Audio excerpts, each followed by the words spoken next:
본 방송에서 제공하는 투자 정보는 투자 판단에 대한 조언입니다. 방송에서 제공하는 주식의 가치, 가격 상승 및 가격 하락에 대해서는 방송사에서 보장하지 않습니다.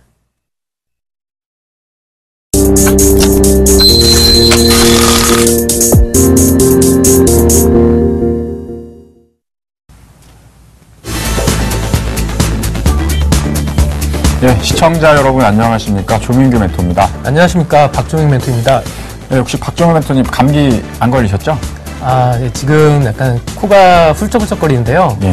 아무래도 이제 환절기가 이제 다가옴에 따라서 감기 좀 조심해야 될 것 같습니다. 감기 들리시려고 하시는 거죠? 예. 떨어져 주세요. 네, 최근에 그 일교차가 좀 심해가지고 낮과 밤에 좀 일교차가 크다 보니까 감기에 걸리신 분들이 좀 늘어나고 있다고 하는데요. 이럴 때는 생강이나 코코넛 오일, 마늘 등을 자주 섭취하시면 도움이 된다고 합니다. 그리고 남부지방에 또 비가 많이 와가지고 또 피해를 많이 입으신다고 하시는데 아무쪼록 뭐 큰 피해 없이 빨리 좀 비가 좀 그쳤으면 하는 바람입니다. 자, 그럼 오늘도 막상막하 투매쇼 본격적으로 시작해 보도록 하겠습니다.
네, 오늘 일단 시황에 대한 부분부터 우리가 먼저 좀 살펴봐야 될 것 같은데요. 오늘 코스피 지수는 소폭 상승을 하면서 다시 한번 2060포인트대를 또 회복하는 모습을 보였지만 코스닥 같은 경우는 최근에 어떤 상승세를 좀 주춤하면서 약간의 좀 조정을 보여주는 흐름을 보였습니다.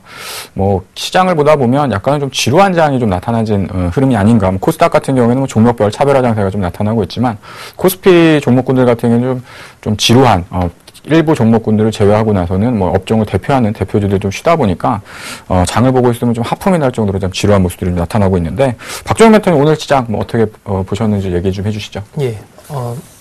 요새 시장 조금 코스피 위주로 매매하시는 투자자분들은 지루해가지고 아마 좀 잠 좀 자지 않을까 싶은데요.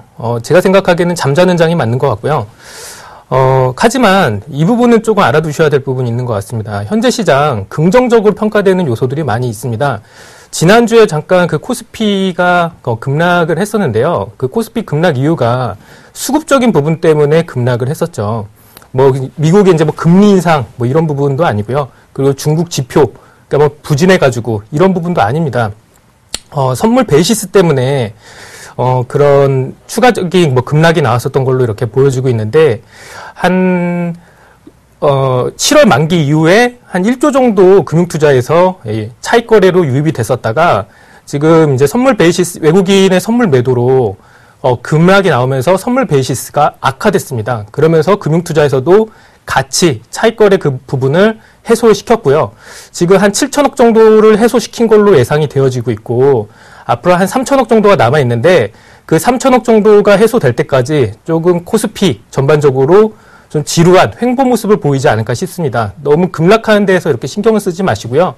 오히려 좀 신경 써야 될 부분은 코스닥이 아닌가 싶습니다. 그리고 금일 게임주, 그동안 코스닥의 조금 형님이라기보다는 좀 코스닥의 좀 주도주 역할을 했던 게임주들이 동반 급락을 했었죠. 그러면서 이제 추가적으로 코스닥도 이제 좀 조정을 보이지 않을까 이런 걸 예상을 할 수가 있는데요. 코스닥의 주도주 섹터가 아직은 확실히 드러나고 있지는 않습니다. 그동안에는 뭐 게임주 뭐 이렇게 보여지고 있었는데 현재는 이제 그렇지 않기 때문에 조금 코스닥은 조금 관망의 자세 또는 아니면은 좀 쉬어야 되는 시장 이렇게 판단이 되어지고요. 그래서 전반적으로 봤을 때는 코스피는 중기적으로는 긍정적인 흐름이 예상이 되고 코스닥은 조금 쉬어가는 흐름이 예상될 것으로 이렇게 생각이 들어집니다. 예, 알겠습니다. 제가 생각했던 의견하고는 좀 다른 의견인데, 저는 이제 코스피 같은 경우에 이제 오늘 소폭 상승을 보였었지만, 실질적으로는 아직까지는 뭐 상승에 대한 힘이 좀 부족하지 않나 개인적으로 좀 그렇게 생각을 하고 있습니다. 여전히 좀 박스권에 대한 흐름들을 좀 예상을 하고 있고요.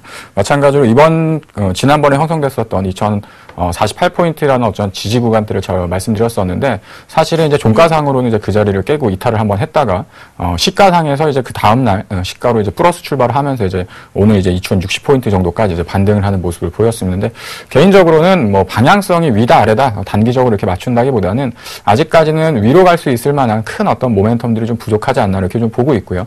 박정 멘토님이 이제 말씀하셨던 부분하고 좀 반대되는 건 뭐냐면, 오히려 이제 코스닥 종목군들, 특히나 뭐 최근에 급등했었던 종목군들 말고요. 어떤 실적이나 기업에 대한 가치보다 좀 저평가되어 있는 종목군들이 서서히 바닥권에서 이제 올라오고 있는 흐름이기 때문에 코스닥 지수가 조금 조정을 받는다고 하더라도 오히려 그런 조정을 이용해서 그런 종목군들은 좀 조정시 매수 관점을 좀 보여야 되지 않을까 이렇게 좀 판단을 하고 있고, 코스피 지수 같은 경우에는 아직 물론 이제 결과론적으로 시간이 지나봐야지만 이번에 형성됐었던 저점이 실질적으로 단기적인 저점인지에 대한 부분들을 이제 신뢰할 수 있겠지만 그 저점을 다시 한번 하회해야지 코스피 지수는 오히려 이제 그 단기적으로 이제 저가 매수를 할 수 있는 구간대에 좀 진입을 한다라고 좀 판단을 하고 있습니다. 그래서 물론 이제 뭐 시장을 보는 전문가들마다 다른 시각을 가질 수 있고 저 역시도 제가 가진 전략이 모두 정답이다 이렇게 판단할 수는 없지만 말씀하셨던 내용하고 좀 상충되는 부분들이 있어서 이렇게 좀 말씀을 드렸고요. 특히 이제 코스피 시장 같은 경우에는 대형주들이 최근 들어서 달러 강세, 특히나 이제 외국 같은 경우에는 글로벌의 어떤 작은 동향은 달러 인덱스가 최근 들어서 단기적인 급등을 하고 있고 그런 부분들을 본다고 한다면 사실 이제 우리 원화 같은 경우도 지금 오늘 같은 경우에 소폭 반등을 좀 보여주는 모습들을 보였었지만 실질적으로 한 1,030원 정도에서 1,040원 밴드 정도까지 좀 올라와 있어야 되는 게 아닌가 이렇게 좀 판단을 하는데, 원화 강세에 대한 기조, 그 다음에 금리 인하 이후에 어떤 그 인하를 확인한 이후에 어떤 원화가 이제 강세로 다시 한번 이렇게 하락을 하는 모습을 보여주고 있다 보니까, 약간은 좀 이렇게 격차가 벌어진 듯한 현상이 좀 나타나고 있습니다. 그래서, 달러 강세 기조에 맞춰서 원화가 좀 맞춰져 갈 것인지 아니면, 지금의 어떤 그 차별적인 어떤 흐름들이 계속해서 좀 나타날 것인지는 좀 지켜봐야겠지만, 어찌됐든 이 두 가지가 좀, 형평성이 좀 맞지 않는 방향성이 좀 다른 모습을 좀 보여주고 있기 때문에, 그 부분을 한 번 정도는 좀 확인하고 넘어가야 가야지만, 시장에 있어서 전반적인 어떤 지수에 대한 방향성을 좀 확실할 수 있겠다, 이렇게 좀 생각을 하고 있습니다. 앞서 말씀하셨던 것처럼 미국에 대한 조기 금리 인상 우려, 오히려 이제 그 다음에 얘기했었던 부분들은 아직은 좀 시기상조다, 이런 얘기를 했었지만, 궁극적으로는 시기적인 문제만 남아있을 뿐이지 금리 인상에 대한 부분들은 어느 정도 이제 시장에서 용이 나가야 되는 부분들이고요. 또 하나는 이제 유럽 쪽이죠. 유럽 쪽에서도 추가적인 통화 완화 정책에 대한 어떤 기대감을 또 보여줄 수 있는 부분들이 있기 때문에 당분간은 달러화가 이제 약세로 전환되는 국면이 좀 나타나기 힘들다. 그렇다면 사실은 원화 역시도 상승 쪽으로 가야 되는데 지금 이제 원화가 단기적으로 좀 하락세를 좀 보였었거든요. 그래서 이런 부분들이 나온다고 한다면 오늘 같은 경우 이제 외국인이 현물 시장, 주식 시장 쪽에서 이제 소규모 매도로 좀 전환되는 모습을 보였었는데, 오히려 이런 부분들이 조금 더 장기화된다고 한다면, 혹은 원화가 이제 어느 정도 수준까지 좀 반등을 보여준다고 한다면 외국인들한테는 좀 환차익을 노릴 수 있는 차익 매물을 좀 출회시킬 수 있는 가능성이 좀 있기 때문에 이런 부분들은 조금 지켜보면서 시간적인 매수 타이밍을 좀 조절해보는 것도 하나의 방법이겠다, 이렇게 좀 설명드리도록 하겠습니다. 예, 매주 이제 말씀드리는 이번 주 지수 밴드를 좀 보도록 할 텐데요. 예, 이번 주 주도인들 같은 경우에는 2040포인트부터 2080포인트 정도를 제시를 해드리도록 하겠습니다. 일단 뭐 오늘 같은 경우도 그렇고 지난주 금요일 같은 경우도 그렇고요. 일단 뭐 단기적으로 어떤 수급적인 주체, 그 다음에 거래대금이 소폭 감소하는 모습들이 연속적으로 좀 보여주고 있습니다. 그러니까 시장에 있어서 외국인도 마찬가지고 기관권도 마찬가지고 뭐 대규모로 어떤 주식 시장을 상승적으로 끌고 올라가기에는 조금 부족한 부분들이 좀 나타나고 있다고 좀 보시면 될 것 같고요. 마찬가지로 앞서 말씀드렸던 것처럼 뭐 달러 강세, 그 다음에 엔저가 또 다시 한번 좀 그 시장에서 또 화두로 나타나야 되는데 아직까지는 좀 조용한 모습을 좀 보여주고 있습니다. 그래서 엔화도 상당히 좀 저평가 국면에서 지금 거의 그 104엔대 정도까지 좀 올라오는 모습들을 보여주고 있기 때문에 그에 따른 뭐 수출주, 뭐 대형주 중심의 어떤 숨고르기가 나타난다고 한다면 지수가 뭐 크게 올라갈 수 있는 가능성은 좀 낮지 않나 이렇게 아직까지는 좀 보고 있고요. 맨 밑에 보시면 이제 2048포인트와 61포인트라는 어떤 지지 구간대와 이제 저항 구간대를 좀 표시를 해드렸었는데 지난주 같은 경우에 사실 2048포인트를 종가상으로 이탈을 했었죠. 그리고 그 다음날 이제 시가상으로 이제 회복하는 모습을 보였습니다. 그래서 지금 현재 있어서의 얇은 박스로 보면 대략적으로 한 2050포인트에서 2060포인트, 대략적으로 한 10포인트에서 15포인트 정도 사이에서 지금 움직여주고 있다. 그러니까 특별한 방향성이 없는 장세가 나타나고 있는데 어느 정도 이 두 가지, 이 2048포인트라는 구간과 2061포인트라는 구간을 넘어서게 돼야 실질적인 추세와 방향성이 이제 나타날 수 있다라고 좀 보시면 될 것 같습니다. 그럼 오늘 종가는 2060점 몇몇 포인트로 끝났기 때문에 2060포인트를 넘은 게 아니냐 이렇게 볼 수 있겠지만 실질적으로는 넘은 것도 아니고 안 넘은 것도 아닌 상태에서 마무리 졌기 때문에 아직은 돌파 여부를 확인할 수 없다. 그래서 내일장 아무래도 이제 시초가로 시가지수로 2061포인트 정도 넘어서면 다시 한번 2080포인트 정도까지 어떤 기술적인 반등이 좀 연장될 수 있겠다라고 좀 보시면 될 것 같고요.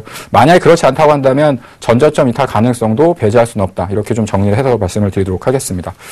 예, 뭐 시장에 대한 부분들은 뭐 이렇게 좀 말씀을 드렸었는데 앞서 말씀드렸던 것처럼 뭐 코스닥 뭐 조정시 매수 혹은 약간 좀 쉬어갈 수 있다. 좀 약간 좀 관망을 해야 된다. 이런 의견도 있고요. 뭐 코스피 시장을 보는 의견들도 약간 좀 양분된 의견들은 나타날 수 있습니다. 근데 그런 부분들은 시간이 지난 다음에 결과를 또 우리가 확인해 보면 알 수 있는 거니까요. 그런 부분을 참고하시면서 대응하시면 좋겠고요. 자, 그럼 본격적으로 오늘 시장을 좀 들었다 놨다 했었던 종목별 핫 키워드 종목 어떤 종목이 있는지 살펴보도록 하겠습니다. 네, 첫 번째 종목은요. 삼성전자가 올라왔네요.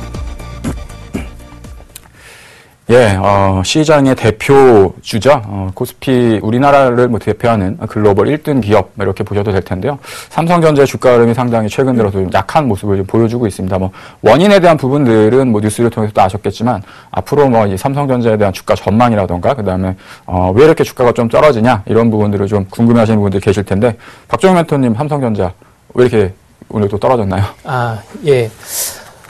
삼성전자 같은 경우는 이제 뭐 스마트폰 사업부가 조금 이제 부진한 모습을 보이면서 좀 수익성이 이제 감소하는 모습이 나오고 있고요.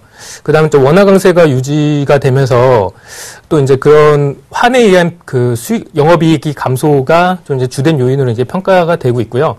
또 이제 3분기 실적도 이제 우려된다. 뭐 이런 뭐 이제 투자자들의 그런 전망이 생기면서 조금 이제 그런 매도가 나오지 않나 이렇게 예상이 매도가 지금 나오고 있는 상태이고요. 그리고 기관의 매도세가 지금 지속되고 있습니다.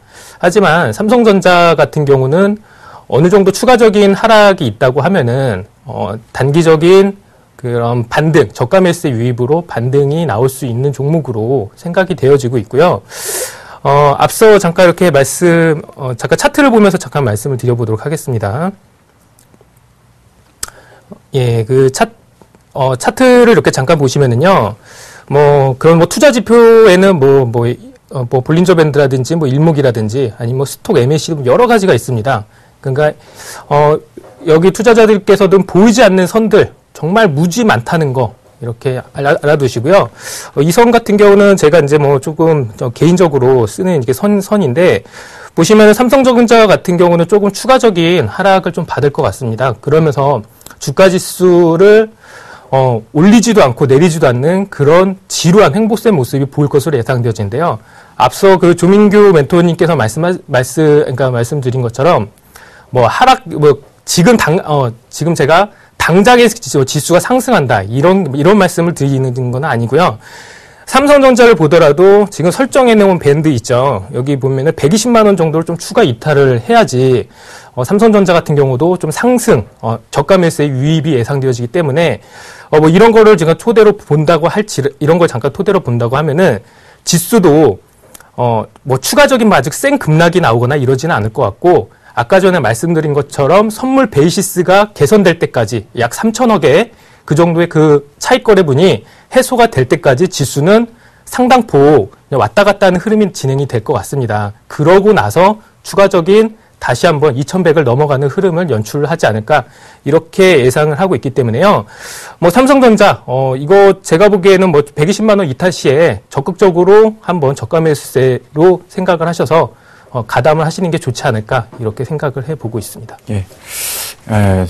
저랑 오늘 방송에서 이제 하는 얘기가 좀 대립되는 부분들이 좀 있어가지고, 저 같은 경우에 이제 지난번에 이제 삼성전자에 대한 부분들을 말씀을 드릴 때, 한 1주, 2주 정도 전이었던 것 같아요. 그때 제가 이제 온라인 방송상에서 무슨 얘기를 드렸었냐면, 우리가 이제 삼성전자 하면 120만 원 초반 정도에서 사면, 대략적으로 한 130만 원 후반, 140만 원 정도까지는 기본적인 이제 반등을 보여줬던 것들이, 한 1년 혹은 2년 정도였던 통계적으로 이렇게 발생을 했었습니다. 그래서 삼성전자 하면 120만 원 정도 초반에서 사서, 뭐, 한 10%, 10% 한 초반 정도까지는 기본적인 수익을 낼 수 있다 해가지고 이제 매수를 하셨던 분들이 많으신 것 같은데, 저는 이번에는 좀 전략이 좀 다르지 않을까 이렇게 좀 판단을 하고 있습니다. 물론 뭐 주식 주가라는 것 자체는 이제 시간이 지난 다음에 결과를 놓고 이제 판단할 수 있겠지만, 제가 볼 때는 120만 원은 기본적으로 이탈을 할 수 있을 가능성을 좀 열어놓고 있고요.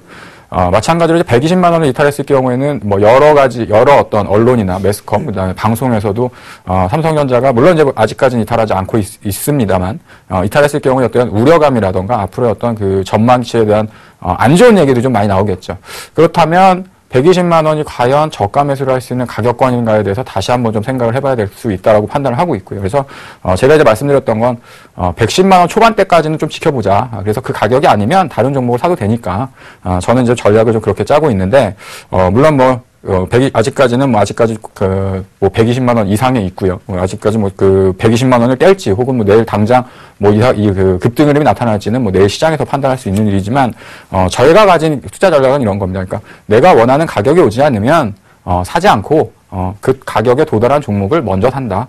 이런 전략으로 이제 보시면 될 것 같고요. 앞서서 말씀드렸던 것처럼 삼성전자 2분기 실적 뭐 안 좋다라는 얘기가 나왔었죠. 그리고 이제 주가는 잘 버텼지만, 지금 나오는 얘기들은 이제 3분기 실적에 대한 우려감이 사실은 좀 다시 나오고 있습니다. 지금 이제 신제품도 나오고 있고 갤럭시 노트 4의 어떤 출시에 대한 기대감들도 있지만, 지금 또 이제 그 외국 쪽에서 나올 수 있는 그 애플사에서의 신제품과 어떤 경쟁적인 모델, 그다음에 중국이라던가 또 중하위권에 있는 어떤 그 스마트폰 제조 기업들의 어떤 그 매출 성장률이 좀 올라오고 있는 흐름들을 보여주고 있기 때문에, 삼성전자가 예전처럼 신제품에 대한 효과를 기대할 수 있느냐, 이런 부분에 있어서 상당히 좀 의구심을 나타내시는 분들이 많이 좀 계신 것 같습니다. 하지만 삼성전자는 여전히 실적 대비 저평가 좋은 종목이고, 어느 정도 구간대에서 매수를 하느냐가 관심이 되는 구간대이지, 지금의 구간대도 사실은 가격적으로는 충분히 메리트가 있는 구간대에 있습니다. 다만 더 싸질 수 있는 구간이 있다면 조금 더 확인하고 더 싼 구간에서 매수를 할 수 있는 구간대가 있지 않을까, 이렇게 좀 말씀을 드리도록 하겠습니다. 예, 두 번째 키워드는 어떤 종목이었는지 살펴보도록 하겠습니다. 예, 두 번째 키워드는 컴투스네요. 예, 컴투스가 항상 이제 어떤 그 종목 그 특징주에 올라오면 항상 좋은 얘기들로만 이렇게 나왔었던 것 같은데, 오늘은 조금 슬픈 혹은 좀 약간 좀 주가의 조정이 좀 강하게 진행이 됐습니다. 컴투스 뭐 오늘 한 장중에는 뭐 한 그 급락을 보여주면서 10% 이상의 좀 급락세를 또 보였던 흐름들을 보였었는데, 앞서서 말씀하셨던 것처럼 뭐 코스닥 시장 쪽에서 어떤 핵심적인 두도주 종목군들이 좀 강한 약세를 좀 보여주고 있다 보니까, 코스닥 시장, 그다음에 다른 컴투스를 제외한 뭐 다른 모바일 게임주들도 동반해가지고 약세를 띄는 모습들을 보였었거든요. 컴투스 뿐만 아니라 모바일 게임주를 좀 보유하고 계신 분이든가 혹은 접근하시고 싶으신, 혹은 이렇게 신규로 좀 접근하시고 싶은 분들한테 좀 해주실 말씀이 있으면 어떤 식으로 좀 우리가 봐야 될지 좀 얘기 좀 해주시죠. 예, 알겠습니다. 컴투스 같은 경우는 지난주에도 말씀을 드렸습니다. 컴투스 게임빌 이제 보지 말자. 예, 그러면서 그동안 낙폭이 심했던 뭐 휴대폰 관련주라든지 아니면 뭐 이제 반도체 장비주 뭐 이런 걸 이제 계속 말씀을 드렸었는데, 뭐 예상대로 이제 뭐 그런 낙폭과대주 쪽으로 매수세가 유입이 되면서 뭐 S맥이라든지 플렉스컴 뭐 이런 전반적인 종목들, 그 다음에 뭐 인터플렉스 뭐 이런 종목들이 이런 종목들로 그 수급이 유입돼가지고 급등을 하는 모습이 나왔었는데요. 반대로 지금 이제 뭐 게임빌이나 컴투스 같은 경우는 너무 많이 올라왔습니다. 너무 많이 올라온 종목에서 뭘 먹을 게 있다고 달려들겠습니까? 더 이상 달려들지 마시고요. 잠깐 차트 흐름 보면서 왜 위험한지에 대해서 한번 살펴보도록 하겠습니다. 예, 이게 지금 그 컴투스 모습인데요. 원래 가는 종목은 많이 간다고 제가 말씀을 드렸었던 부분이 여러 번 있었습니다. 하지만 얘는 가도 너무 많이 갔습니다. 물론 13만 원에서 20만 원 갈 수도 있고요. 20만 원에서 40만 원 갈 수도 있습니다. 하지만 지금 18,000원, 2만 원대의 그 어떤 특정 구간대에서 지금 무려 거의 10배 정도 이렇게 상승한 종목인데 여기서 뭘 먹을 게 있다고 달려붙겠습니까? 잠깐 먹어도 자칫 잘못하면은 위험할 수 있습니다. 이런 위험한 투자 절대 하시면 안 됩니다. 주봉상 보시더라도, 월봉상 보시더라도 너무 단기간에 급등한 모습이 나오고 있습니다. 그렇기 때문에, 제가 항상 말씀드리는 부분은 뭐냐면은, 넘어갈 때를 이렇게 주의 있게 보라는 거지, 이미 어떤 특정 라인대를 넘어가고서, 67,000원 이런 라인대를 넘어가고서 15만 원, 67,000원 대비해가지고 거의 2배 가까이 상승을 했습니다. 이런 종목군에서 뭘 먹을 게 있다고 달려붙겠습니까? 절대 그러지 마시고요. 그동안 좀 낙폭이 좀 심해됐고 가격적인 메리트가 있는 종목군, 그런 종목군들이 더 안전하고 수익성이 날 수 있으니까 그런 종목군들 위주로 매매를 하시는 게 바람직해 보이고요. 컴투스나 게임빌, 조이맥스 뭐 등등 많이 빠졌다고 해서 접근을 하시기보다는 뭐 트레이딩 관점에서는 접근을 하셔도 되겠지만은 뭐 중기적이나 아니면은 뭐 단기적인 시각으로 접근을 하시기에는 조금 바람직하지 않은 종목이지 않을까 이렇게 보고 있습니다. 예, 그 의견은 저도 동의하는 바입니다.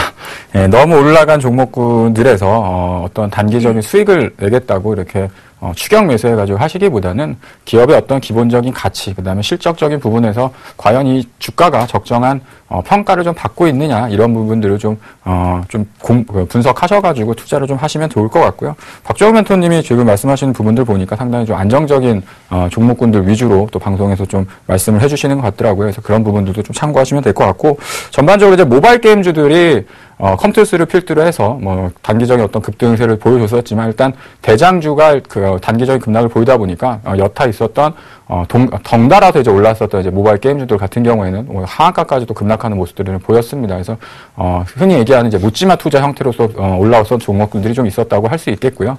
지금 이제는 어떤 뭐 가격적인 그다음에 어떤 그 성장에 대한 모멘텀 이런 부분들이 충분하게 주가에 지금 반영이 되어져 있습니다. 그래서 약간은 좀 부담스러운 가격권이기도 하고 또 주식 투자를 좀 많이 안 해보셨거나 매매를 좀 이렇게 손이 좀 느리셔가지고 매매를 잘 못하시는 분들은 이런 종목군들은 좀 안 보시는 게 정신 건강에도 좀 유리하지 않을까 이렇게 말씀드리도록 하겠습니다.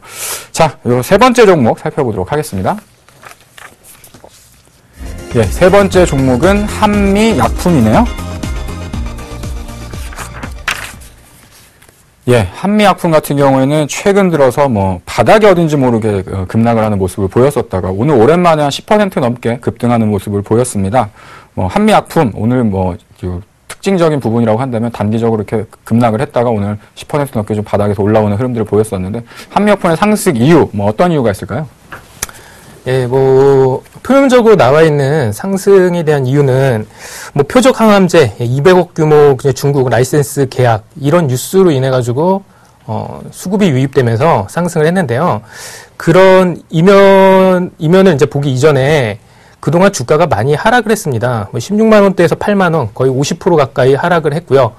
지금 이 구간대에서 단기적으로 급등을 해도 전혀 이상하지 않을 종목으로 예상이 되고요. 뭐 한미약품 뭐 누구나 다 아시겠지만은 뭐 제네릭 국내 거의 탑 부근에 있는 그 회사인데 뭐 이런 종목군이 지금 뭐 16만 원대에서 8만 원까지 하락을 했으면은 뭐 충분히 기술적으로 반등이 나와도 이상하지 않은 구간이다 이렇게 보고 있는데요. 잠깐 차트 보면서 잠깐 말씀을 드려보도록 하겠습니다.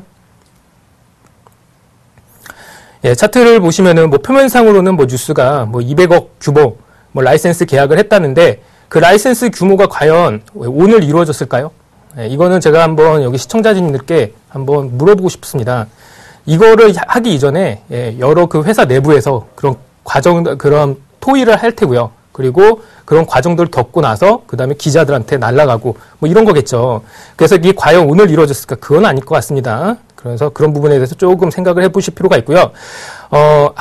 이런 부분을 잠깐 생각을 해보실 필요가 있습니다. 한미약품, 트레이딩 관점에서는 좋은 종목입니다. 일단 이런 종목군들 같은 경우는 시초가에 따라 붙기보다는요. 일단 시초가 대비해가지고 눌림목 자리를 공략을 하시는 게 중요할 것 같습니다. 일단 뭐 단기적으로 보시면은 뭐 93,000원대 뭐 이 정도가 지금 단기 좀 저항선이라고 이렇게 보여질 수가 있는데요.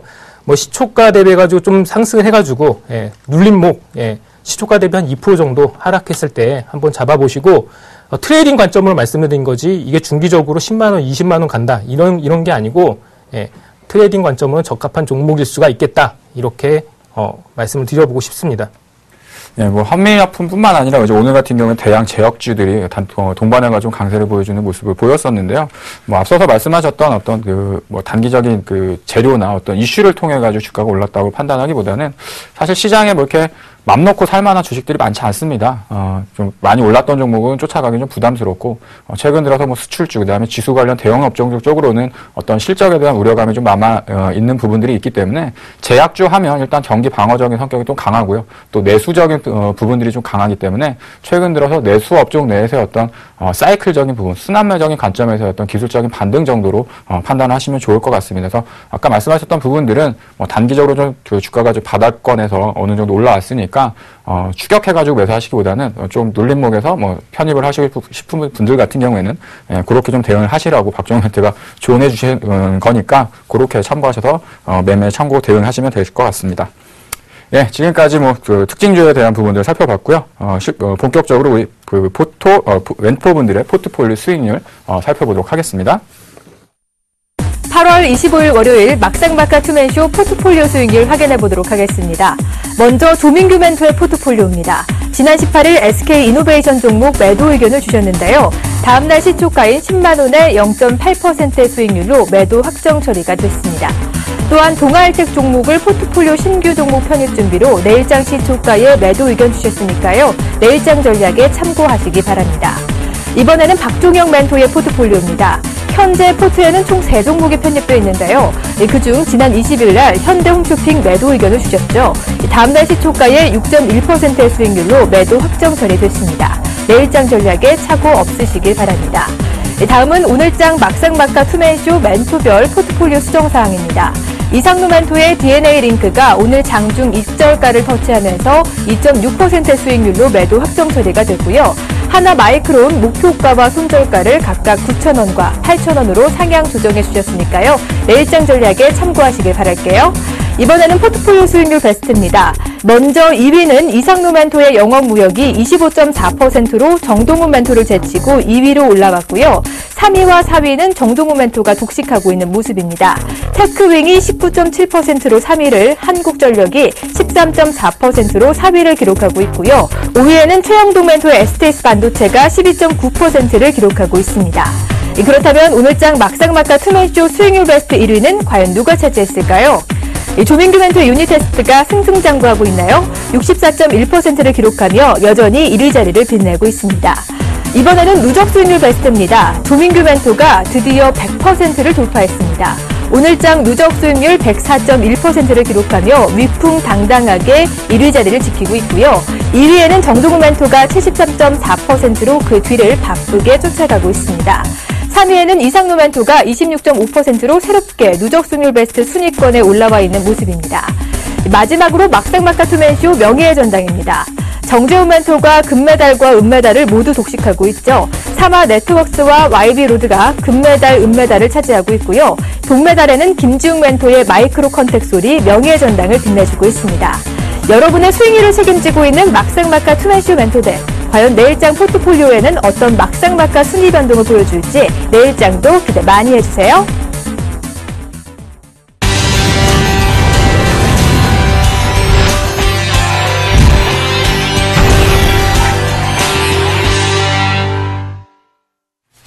예, 종목에 대한 부분들 설명드리기 앞서서 기존에 갖고 있었던 종목군들 AS를 좀 해드리도록 하겠습니다. 예, 지난주에 이제 포트폴리오 신규 편입 차원에서 그 SK 이노베이션을 좀 매도 처리를 좀 진행을 했고요. 그 이후에 주가가 좀 하락을 했었는데 9만 원대 초반대에서는 뭐 저점을 잡고 다시 한번 좀 반등권역에 좀 진입을 하는 모습을 좀 보여주고 있습니다. 그리고 아쉬운 부분은 동아일텍 역시도 이제 오늘 장에서 신규 종목을 좀 편입하기 위해서 내일 포트폴리오에서 일단은 제외를 하도록 하겠고요. 유니테스트 같은 경우에는 지난 방송에서 설명드렸던 것처럼 기본적으로 한 2,800원 정도에 대한 기본적 가치를 찾아간 이후에 추가적인 실적으로 주가가 추가적인 상승이 갈 수 있다라고 말씀드렸었는데 목표 주가를 4,100원으로 이제 상향 조정을 해놨습니다. 그래서 지금 뭐 3,400원 정도, 3,300원 뭐 중반 정도에 있지만 충분히 뭐 그 기업에 대한 실적 PER을 비교해 본다고 한다면 한 4,500원 정도까지도 추가적인 어떤 이익 모멘텀을 끌고 갈 수 있는 기업이기 때문에 4,100원 정도의 목표가를 좀 다시 한번 설정을 해드렸고요. 오늘 이제 SFA가 그 중국과 관련된 100억 규모의 어떤 그 신규 수주 공시가 나오면서 주가가 좀 이렇게 올라서는 모습을 보여주고 있습니다. 그래서 마찬가지로 뭐 SFA 그다음에 프로텍 뭐 이런 종목군들 지금 현재 구간에서 뭐 팔아야 되는 이유가 없기 때문에 추가적인 상승에 대한 기대를 좀 해보면서 포트폴리오에서 유지를 해 나가도록 하겠고요. 뭐 마찬가지 메스로텍도 제가 생각하는 어떤 목표 주가가 달성 가능한 구간까지는 특별한 이유 없이는 포트폴리오에서는 보유 대응을 해나가도록 하겠습니다. 예, 종목에 대한 부분들 뭐 이렇게 설명드리도록 하고요. 본격적으로 이제 어떤 종목을 내일 장에서 좀 관심 있게 봐야 될지, 어떤 종목을 좀 편입을 할지 본격적인 추천 종목 히든 카드 시작해 보도록 하겠습니다. 예, 첫 번째 키워드는요. 실적 개선입니다. 예, 두 번째 키워드는 예방의학이고요. 예, 세 번째 키워드는 신약 모멘텀입니다. 예, 일단 뭐 키워드만 봐도 어떤 종목인지는 모르겠지만 어떤 사업을 하고 있는 대강 우리가 이제 알 수 있을 것 같아요. 그래서 첫 번째 키워드는 이제 실적 개선이라고 말씀을 드렸었는데 실적이 전년 대비해 가지고 지속적으로 좀 좋아지는 흐름을 좀 보여주고 있습니다. 그래서 실적 관련된 부분들 감안하더라도 주가에 대한 추가적인 상승을 이끌어 나갈 수 있겠다라고 좀 보시면 될 것 같고요. 두 번째 이제 예방의학이라고 했는데 보통 이제 약 그다음에 뭐 이렇게 약을 만드는 회사들 예방의학이라고 하면 뭐 헬스케어 아니면 제약사겠죠. 그래서 예방의학과 관련된 특히나 최근에 어떤 시장의 트렌드가 고령화 사회로 진입을 하면서 예전 같은 경우 치료 목적의 약을 생산하고 이제 개발을 했었던 흐름이었다고 한다면 요즘 같은 경우 이제 그 질병에 대한 사전적인 예방을 하기 위해서 뭐 검진이라던가 검사 뭐 이런 쪽에 대한 제약 그 회사라던가 혹은 헬스케어 관련 기업들의 좀 주가 흐름들이 좋았었는데 이 기업은 그런 쪽에서 우리나라의 매출 비중이 한 2위 정도 되는 기업이라고 보시면 될 것 같습니다. 세 번째는요. 신약 모멘텀이라고 말씀을 드릴 수가 있을 텐데요. 뭐 이 회사가 본격적으로 그 신약을 개발한다 이런 의미는 아니지만 방송을 잘 듣다 보시면 왜 신약 모멘텀이 이 기업에 탑재가 되어져 있는지 아마도 이해를 하실 수 있을 것 같습니다. 자, 그래서 제가 선택한 히든카드 종목은요. 예, 이연제약입니다.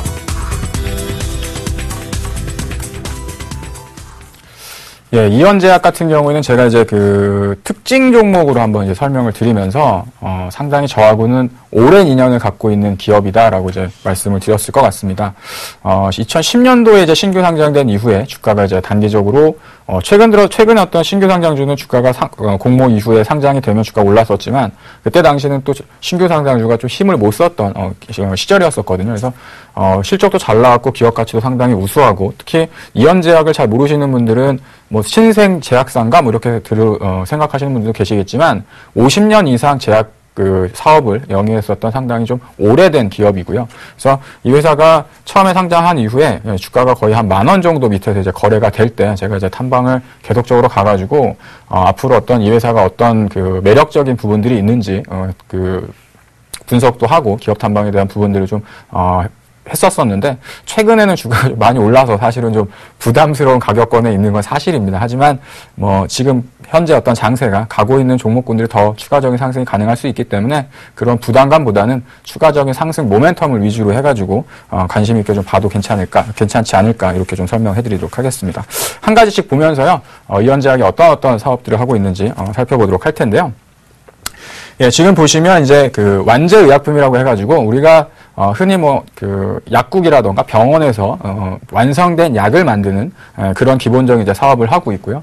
두 번째는 원료의약품이라고 하는데요. 원료의약품이라는 건 뭐냐면 약을 만드는 원료를 만드는 사업을 또 영위를 하고 있습니다. 그래서 완성된 약도 만들지만 다른 그 제약사들이 그 약을 만들 때 필요한 원료, 제약에 대한 원료를 또 이렇게 공급하는 원료 제약품을 만드는 기업이라고 또 보시면 될 것 같고, 맨 끝에 있는 것들이 이제 상당히 중요한 부분인데, 진단제와 관련된 약품을 만든다고 했잖아요.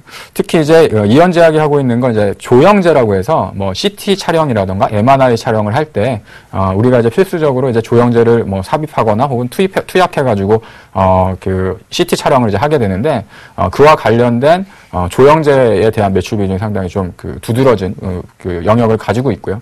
조영제 같은 경우에는 그러니까 쉐링이라고 하는 외국계 제약사가 이제 국내 쪽에서는 가장 큰 시장 점유율을 차지하고 있지만, 이현제약 같은 경우에는 국내 제약사 중에서는 이제 가장 큰 매출 규모를 자랑을 하고 있고, 아마도 이제 외국 제약사 다음으로 이제 그 시장 점유율 한 두 번째 정도 들어가는 그런 어떤 조영제 시장에서 좀 강자다, 이렇게 좀 보시면 될 것 같습니다. 그래서 왜 이런 부분들도 봐야 되냐면, 기본적으로 완성된 약을 먹는 이유는 우리가 이제 몸에 어떤 질병이라던가 병이 났을 때 치료를 목적으로 이제 하는 부분들이 이제 발생을 하겠죠. 그래서 당연히 이제 그런 부분들은 기본적인 제약 회사들이 이제 하는 사업군이지만, 원료 의약품을 만드는 회사들은 사실은 상장된 기업들 중에 이렇게 많지가 않습니다. 아마 제가 알기로 한 5개 기업 정도가 이제 원료 의약품 정도를 이제 공급하는 기업인데, 이현제약 같은 경우에는 완제품도 만들고 원료도 만들고, 맨 끝에 이제 제가 말씀드렸던 이제 조영제라고 이제 말씀을 드렸잖아요. 조영제 같은 것도 사실은 이제 상당히 어떤 시장에 대한 큰 기대감을 또 가질 수 있는 아이템입니다. 그래서 앞으로 이제 CT뿐만 아니라 MRI와 관련된 검사, 그다음에 예방의학과 관련된 부분들이 점진적으로 이제 커질 수 있는 부분들이 생기게 되고요.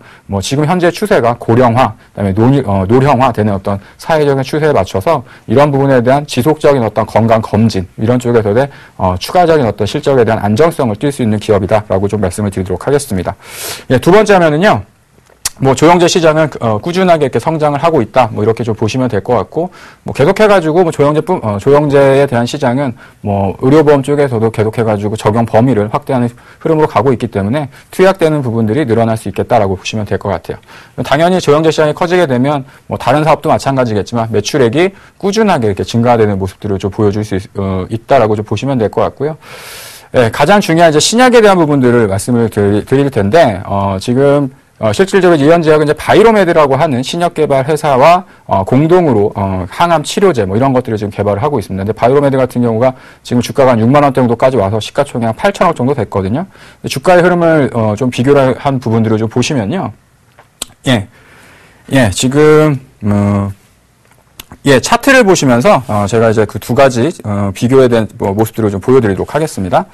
지금 화면 차트를 좀 보시면요. 위에 보이시는 게 이제 바이로메드의 주가의 흐름이고요. 지금 밑에 보이시는 게 이현제약의 주가의 흐름인데, 제가 이제 바이로메드도 그렇고 이현제약도 둘 다 이제 탐방을 했던 기업이고요. 그때 당시가 주가가 요 구간에 위치를 했었습니다. 요 아래에 있었었는데, 지금 최근 들어서 바이로메드 같은 경우에는 직전 고점 부근 때까지 주가가 이제 상승하는 모습을 보였어요. 근데 이현제약 같은 경우에는 직전 고점이 대략 한 3만 원에서 3만 2천 원 정도 구간인데, 여전히 아직까지 3만 원대를 회복하지 못하고 있기 때문에 바이로메드의 주가가 다시 한번 신고가를 보여준다고 한다면 이현제약 역시도 동반할 강세를 좀 보여주지 않을까, 이렇게 좀 판단을 해서 준비를 좀 했습니다. 예, 그렇게 해가지고 이현제약을 편입을 하도록 하겠고요. 실질적으로 이현제약 차트를 좀 보면서요, 투자 전략에 대한 부분들을 좀 설명해 드리도록 할게요. 예, 이현제약 같은 경우에는 오늘도 한 1% 정도 상승을 좀 보여주는 모습을 보였었는데, 앞서 보셨던 것처럼 직전 고점이었던 32,000원대까지는 충분히 도달이 좀 가능하지 않을까, 이렇게 좀 판단을 하고 있습니다. 물론 길게 보면 주가가 상당히 많이 올라왔습니다. 제가 탐방을 갔을 때가 10,000원권 이하에 있었기 때문에 지금 거의 300% 가까이 주가가 지금 올라와 있는 상황이지만, 어찌됐든 바이로메드, 그 다음에 신약을 개발하고 있는 어떤 공동 투자에 대한 부분들이 있기 때문에 충분히 그에 따른 모멘텀을 동반해서 같이 받을 수 있겠다라고 좀 판단을 합니다. 그래서 내일장에 편입하는 가격은요, 27,000원 정도를 매수가로 좀 제시를 해드리도록 하겠고요. 1차적인 목표가는 한 3만원 정도를 제시를 해드리도록 하겠습니다. 손절가는 25,800원 정도를 제시해서 내일장에서 포트폴리오에 신규 편입을 시도해 보도록 하겠습니다. 네, 지금까지 이현제약의 조민규 멘토였습니다.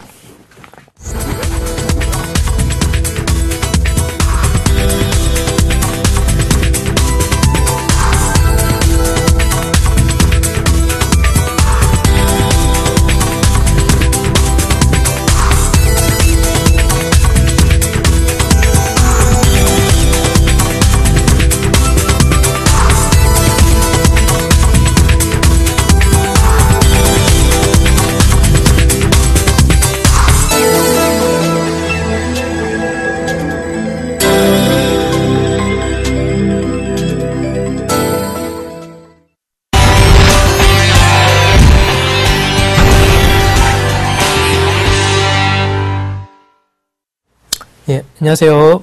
예, 박종혁입니다.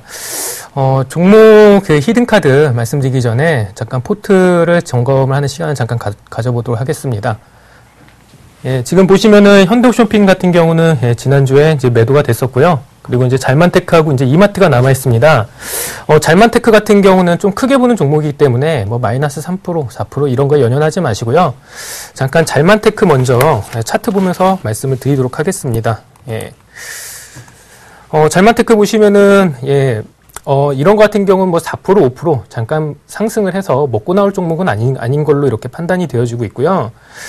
그동안 말씀드렸던 것처럼, 한 6%, 7%는 뭐 약간 대형주나 우량주 쪽에서 먹을 때 크게 먹을 종목은 몇천 원짜리에서 크게 먹어야 된다고 생각이 들어지고 있습니다. 잘만테크에서 말씀드린 것처럼 모뉴엘이 대주주고요. 나중에 향후에 주가적인 뭐 큰 기업적인 모멘텀이 이렇게 발생할 것으로 예상이 되어지고 있고, 뭐, 예전에 말씀드렸다시피 뭐 1,900원, 1,600원, 그 다음에 1,300 밴드 이렇게 세 구간으로 나눠가지고 사시는 게 되게 바람직하게 보이지만은 이건 지금 방송에서 지금 이제 한 번에 베팅이 들어가지고 해야 되는 그런 거기 때문에 지금 자리도 뭐 그렇게 나빠 보이지는 않습니다. 그냥 기고 있다고 이렇게 표현이 맞는 것 같고요. 뭐 추가적인 하락을 한다고 할지라도 회사의 기업 가치나 성장성을 보게 되면은 그렇게 나쁜 회사가 아니다 이렇게 보시면 맞을 것 같습니다. 그래서 계속 보유 의견 말씀을 드려보도록 하고요. 다음에는 예, 이마트 한번 말씀을 드려보도록 하겠습니다. 예. 이마트 같은 경우는요. 여기 보시면은 이마트의 약간 일봉 차트를 잠깐 보면서 말씀을 드려보도록 하겠습니다. 이마트 같은 경우는 약간 추석 효과를 기대를 하고 좀 드렸던 종목이고요. 일단 이 종목 같은 경우는 뭐 성장성이나 이런 거에 비해서 안정성이 조금 지지선이 많이 확보되었기 때문에 그런 부분 때문에 이렇게 추천을 드렸던 겁니다. 뭐 잘만테크에다가 뭐 1억, 2억 이렇게 받겠습니까? 이마트 아니면은 뭐 현대홈쇼핑, 삼성전자 시가총액이 최소 1조 정도 되는 뭐 이런 회사들에다가 1억, 2억 이 정도 이렇게 박을 수 있겠죠. 잘만테크 1억 박으시면 티납니다. 그러시지 마시고요. 뭐 이렇게 해가지고 뭐 23만 원 밴드 뭐 이 정도 이렇게 괜찮아 보여가지고 추천을 드렸고요. 뭐 저가 이탈하면은 손절하는 걸로 하는데 뭐 추가적인 이렇게 뭐 어느 정도 아까 말씀드렸던 것처럼 코스피 지수가 약간의 그런 크게 상승하는 흐름도 아니고 그렇다고 급락하는 흐름도 아니기 때문에 약간 기는 모습이 나올 것으로 예상이 들어집니다. 전반적인 대부분 코스피 종목들이 그렇기 때문에 뭐 너무 걱정하실 필요는 없고요. 그냥 이 정도 밴드 안에서 그냥 놀겠다 이렇게 생각을 하시면 될 것 같습니다. 예, 그러면은 제가 준비한 히든 카드 키워드 보도록 하겠습니다. 첫 번째 키워드는요, 글로벌이고요. 두 번째 키워드는 저평가입니다. 그리고 세 번째 키워드는 수급입니다. 이 종목 같은 경우는 누구나 한번 다 들어봤을 법한 종목입니다. 종목이고요. 아까 전에 제가 이렇게 뭐 시황 설명이나 무슨 설명을 할 때 들어갔었던 종목이고요. 일단 제가 준비한 그런 키워드 보면서 설명을 드려보도록 하겠습니다. 이 회사의 홈페이지입니다. 이 종목은 너무나 유명하기 때문에요. 뭐 이렇게 굳이 설명을 안 드려도 되는 회사인데 눈치 빠른 시청자님들은 이미 다 짐작을 하셨을 거라고 생각이 들어지는데요. 일단은 그 종목명을 가려놨습니다. 가려놨고 이거 같은 경우는 보시면은 사업 영역이 영상 디스플레이, 그 다음에 뭐 휴대폰 쪽도 있고요. 그 다음에 뭐 프린팅 솔루션, 의료기기, 생활가전. 그냥 생활가전의 그냥 밀착형 회사라고 이렇게 보시면 될 것 같고요. 거의 그런 뭐 반도체 관련 회사라고 이렇게 보시면 될 것 같습니다. 나중에 종목이 너무나 유명하기 때문에 뭐 이렇게 설명을 드릴 필요는 없을 것 같고요. 다음 두 번째 키워드 이렇게 말씀을 드려보도록 할게요. 두 번째 키워드는 일단은 아직은 저평가는 아닙니다. 단기적으로 봤을 때 이제 저평가 국면에 이제 진입을 시작했다. 이렇게 말씀을 드려보고 싶습니다. 잠깐 뭐 PBR 밴드로 보시게 되면은요, 뭐 보통 이제 그런 노란색이나 그다음 이제 빨간색 국면 때 조금 이제 기업의 가치가 일정하다고 하면은 그런 자산 가치 대비해 가지고 저평가, 저평가라고 이렇게 PBR 밴드에서 이렇게 나오게 되는데요. 다음 이렇게 그걸 보도록 하겠습니다. 보시면은 뭐 매출액 지속적으로 늘었다가 보시면은 2012년도, 2013년도 약간 정체된 모습을 보이고 있고요. 뭐 자산이나 그 다음에 뭐 부채, 그 다음에 부채 비율하고 유보율 정말 양호한 모습을 보이고 있죠. 유보율 같은 경우는 거의 13,765% 이렇게 유지를 하고 있습니다. 그만큼 쌓아둔 금액이 많다고 이렇게 보시면 되고요. 안정성이나 뭐 성장성 뭐 이런 거 너무 좋습니다. 이제 중요한 부분은 뭐냐? 어떤 자리에서 사가지고 수익을 나느냐, 이 부분이 이제 핵심이 되겠죠. 이거 다음 이렇게 보고 다음은 이제 수급입니다. 수급을 보시면은 여기 8월 1일부터 기관의 매도세가 지속되었습니다. 그래서 여기서 보면은 개인들이 이렇게 사는 모습이 나오고 있는데요. 개인들이 이렇게 쭉 사고 있고 기관들은 계속 매도를 하고 있습니다. 하지만 기관 계속 매도하지는 않을 것 같습니다. 어떤 특정 구간에서는 분명히 방향성이 전환이 될 것 같고요. 제가 생각하겠을 땐 여기 있는 개인들은 좀 물리지 않았을까 이렇게 생각하고요. 제가 생각하는 주식의 지론은 그렇습니다. 나만 먹고 나오면 돼 이겁니다. 그렇기 때문에 이 사람들 물리건 말고 상관없습니다. 그러니까 들어가는 시점 가장 저점이라고 생각하는 그 구간대에서 진입을 한다면은 주식 그렇게 어려운 거 아니라고 여기서 당차게 말씀을 드릴 수 있고요. 일단은 개인 수급적으로 봤을 때는 아직 수급적으로 봤을 때는 아직은 아니다. 하지만 방향성의 전환이 일어날 거다. 그렇기 때문에 그 방향성이 일어나는 포인트에서 매수를 하자. 이게 제가 생각하는 부분이고요. 그러면은 제가 준비한 히든 카드 공개를 하도록 하겠습니다. 제가 준비한 히든 카드는요, 삼성전자입니다. 삼성전자 같은 경우는 그 모든 그 시청자님들 한 번에 다 들어보셨던 종목이고요. 시장 그 대표주라고 해도 과언이 아니죠. 이제 삼성전자. 제가 해석하는 부분에 대해서 잠깐 한번 말씀을 드려보도록 하겠습니다. 삼성전자 같은 경우는, 보통 이제 아까 전에 시황 말씀드릴 때, 차익 거래를 수반을 할 때 보통 삼성전자하고 선물하고 연계돼가지고 움직임이 나오게 됩니다. 그런데 아까 시황에서, 7월 만기 이후에 그 차익 거래로 금융투자에서 1조가량의 자금이 유입됐습니다. 그렇게 되면서 베이시스가 악화되면서, 그 선물이 그 추가적으로 하락을 하고 금융투자가 그 매도를 하게 됐고, 그러면서 이제 뭐 삼성전자도 이렇게 하게 되는데, 아직 3천억 정도의 그런 차익거래 자금이 남아있는 걸로 지금 예측이 되어지고 있고요. 그게 해소될 때까지 삼성전자도 당분간은 주가 흐름이 양호하지 않을 것으로 예상이 들고 있습니다. 그렇기 때문에 추가적인 하락 충분히 생각을 해볼 수가 있고요. 지금 뭐 이거 제가 쓰는 차트가 아니어서 이렇게 나올 수는 없지만은 제가 쓰는 이렇게 차트에서 보시게 되면은 제가 쓰는 잠깐 차트에서 보시게 되면은 삼성전자 잠깐 차트 한번 이렇게 보면서 말씀을 드려보도록 하겠습니다. 잠시만요. 삼성전자 차트를 잠깐 보시면은, 삼성전자 차트를 보시면은, 제가 쓰는 밴드 같은 경우는 약간, 다릅니다. 뭐, 볼린저라든지 아니면 일목이라든지, 뭐, 기타 일목 되게 중요한 지표들이 있겠지만은, 그 외에도 중요한 지표들이 많이 있습니다. 어떻게 쓰냐에 따라가지고 다른데요. 여기서 제가 봤을 때는 삼성전자, 일단은 내일 118만 5천 원까지 오면 무조건 사야 되는 자리라고 보여지고 있고요. 120만 원 이상에서 사시는 거는 곤란하다고 보여지고 있습니다. 제가 적어드린 가격 밴드도 그렇게 나와 있고요. 주가는 항상 변합니다. 그거 가격 밴드도 항상 변하고요. 볼린저 밴드도 항상 변하고, 일목도 항상 변하고, 그 다음에 그런 이제 스톡이라든지 이런 것조차도 다 다음날 주가에 영향을 받아가지고 변합니다. 그런데 지금 제가 현재 설정한 그 지표의 뭐 확률을 봤을 때 삼성전자를 적용을 했을 때 무려 97%의 확률이 나옵니다. 그렇기 때문에 그 97%의 확률에 입각을 해가지고 그 매수가를 이렇게 정해드리면은요.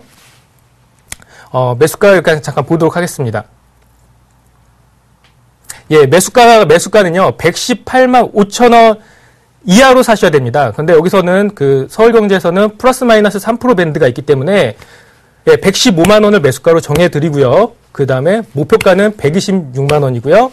그 다음에 손절가는 110만 원 이렇게 정해드리도록 하겠습니다. 그래서 당부사항을 말씀드리면은 118만 5천 원 이상에서는 절대 사지 마시길 이렇게 권유를 드리도록 하겠습니다. 지금까지 박종용 멘토의 히든카드였습니다.